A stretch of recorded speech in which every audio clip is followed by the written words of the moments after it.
Кешенең бу дөньяга барлыкка килүе. Изге язмадан алынган тарих. Аллаһы җирне барлыкка китергәндә, җирдә әле куаклар да, үләннәр дә үсмәгән була. Чөнки Аллаһы яңгыр яудырмаган. Җирне эшкәртү өчен Аллаһы әле кешене дә барлыкка китермәгән. Ул вакытта җир астыннан су күтәрелеп, бөтен җир өстен дымландырып торган.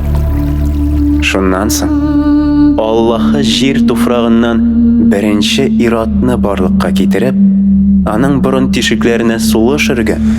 Шулай кешегә җан кергән. Аллаһы бакчаны эшкәртеп саклап торсын өчен кешене җәннәт бакчасына урнаштырган. Шул бакчада Аллаһы тәмле җимешләр үсә торган бик күп матур агачлар утырткан.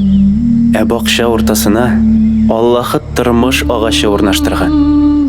Аның җимешләрен ашаучыга мәңгелек тормыш биргән. Шулай ук яхшылык һәм яманлыкны да танып белү агачы утырткан. Шуннан соң Аллаһы кешегә әйткән: Син бу бакчадагы төрле агачлардан җимеш ашый аласың. Ә яхшылык һәм яманлыкны танып белү агачыннан ашарга ярамый. Чөнки син ул җимешләрне ашасаң, үләчәксең.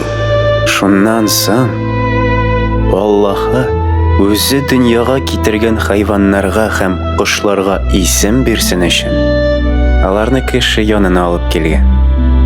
Кеше аларның һәрберсенә исем биргән. Барлык хайваннар һәм кошлар арасында кеше үзенә тиңдәш ярдәмче таба алмаган. Аллаһы моны күреп әйткән: Кешегә ялгыз булу яхшы түгел. Шуңа күрә үзенә охшатып ярдәмче булдырырга кирәк, дигән. Аллаһы кешегә тирән йокы биреп, аның бер кабыргасын алып, ул урынын тән белән каплаган.